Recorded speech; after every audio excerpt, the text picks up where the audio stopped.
Well, Foreign Minister Stephen Smith was in Jakarta with the PM, that meeting with the Indonesian president, and he's also been touring the earthquake-riven areas of Padang in Indonesia. In fact, he's just arrived back in Canberra in the wee hours of this morning, and he's up early to talk to us in our Parliament House studio. Stephen Smith, good morning. Good morning, Fran. Minister, where are the 78 Sri Lankans currently on board the Oceanic Viking? Where are they, or more importantly, when are they expected to arrive in Indonesia? Well, that'll be an operational matter which Customs and Border Protection and the Indonesian authorities sort out, and we expect that'll be in the course of the day. But there are the usual port clearances issues to be attended to.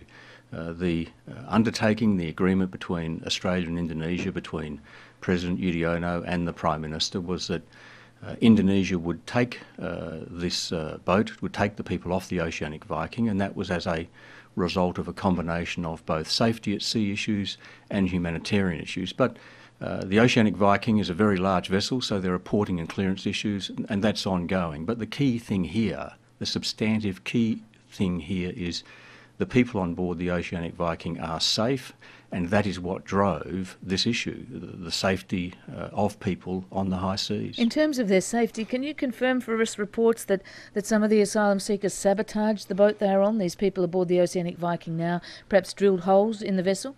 Well, again, Fran, I think it's very careful in all of these matters to take things very carefully and step by step. We received calls suggesting people were in distress on the high seas. It was in the Indonesian search and rescue area. The Indonesians advised us that they didn't have any assets nearby and could we help. We checked whether there were any commercial boats nearby. There weren't. HMAS Armidale was the closest. When HMAS Armidale got there, a conclusion was reached that the boat wasn't in a fit position to get to port, and that's why they were transported to the Oceanic Viking. But do we know whether it wasn't in a fit position because these people tried to disable the boat? We regard this as an operational matter. We haven't had a report, a final report, because it's still ongoing, from either Customs and Border Protection, and that will be attended to in the usual way once the 78 have been safely offloaded in Indonesia. But I've seen these suggestions this morning. The highest I've seen anything underlining that has been, inverted commas, sources, no detail or any suggestion of that nature. I'm not leaping to conclusions, I'm not making any judgments, and I don't think other people should. We will get an exhaustive report in the usual way from Customs and Border Protection, from people presumably on HMAS Armidale and also from the Oceanic Viking. We can make judgments then. But I make this point. It is very important for Australia to discharge its humanitarian and its search, rescue and safety at sea obligations. When we get a distress call, we have an obligation to help. It's an obligation in international law. It's also a moral and a humanitarian obligation. So faced with precisely the same circumstances, we would do exactly what we did again. In other words, we would go to the assistance of people at sea whom we were told were in distress, and there was no other avenue of assistance for them.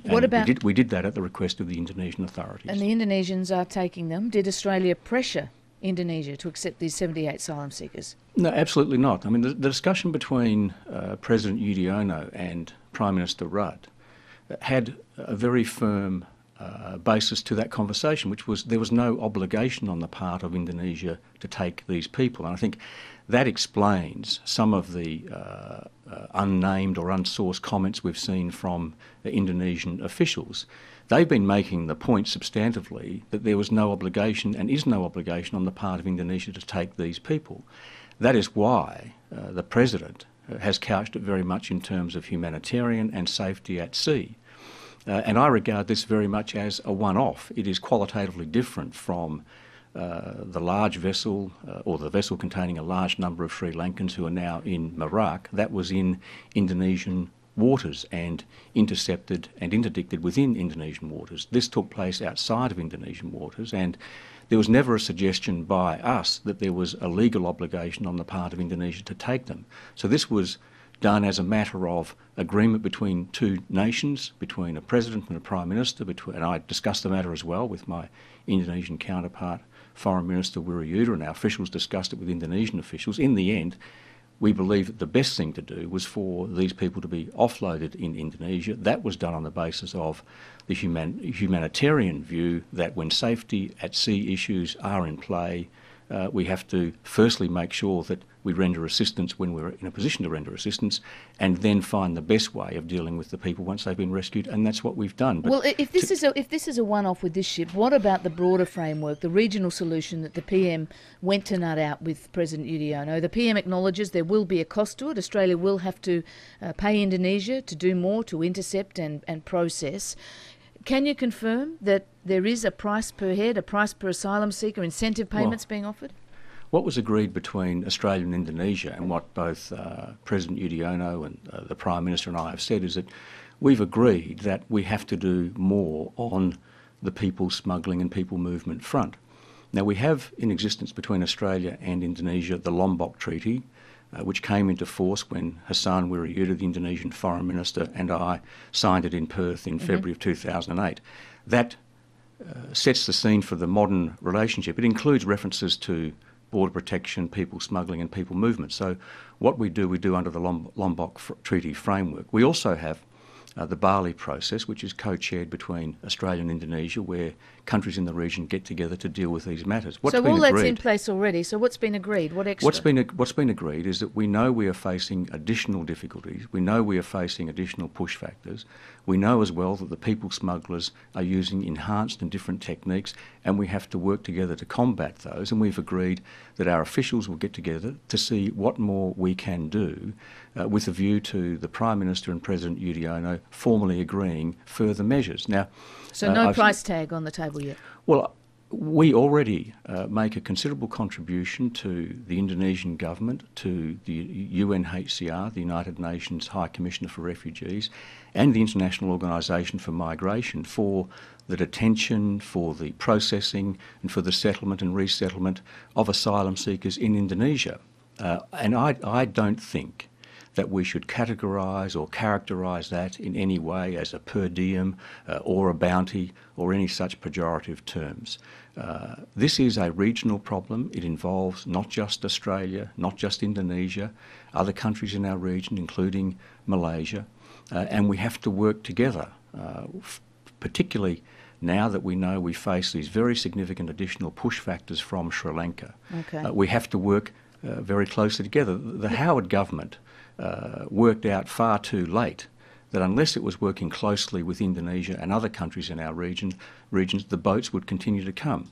And that's why we have invested very much of our time, effort and energy methodically working cooperatively with Indonesia and other countries in the region. We had meetings with the Prime Ministers of both Singapore and Malaysia when we were in Indonesia, and we dealt with these matters as well. Okay, Minister, it's 10 to 8 on RM Breakfast. We're joined by Foreign Minister Stephen Smith. Just a couple of minutes left. Minister, can I ask you about Afghanistan, the decision that there will be a second runoff election?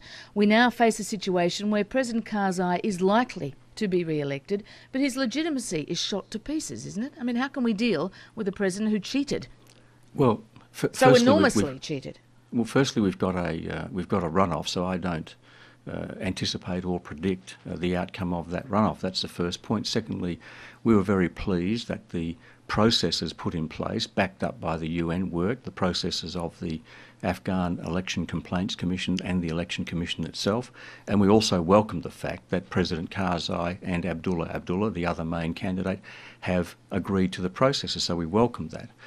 I made the point, and I make it again, before the first round runoff and after, and very happy to do it again, that whoever emerges from this process, whether it is President Karzai or Abdullah, Australia and the international community will look to significant improvement on the governmental front in Afghanistan. That we need to see the government in Kabul doing much more and making much greater progress on a whole range of issues, and that'll be the challenge for whoever the government is. And we will play our role in the second round runoff as we did in the first. Stephen Smith, thank you very much for joining us on Breakfast. Thanks, Fran. Thanks very much. Foreign Minister Stephen Smith, who's just back from having looked firsthand at the earthquake devastation areas in Padang.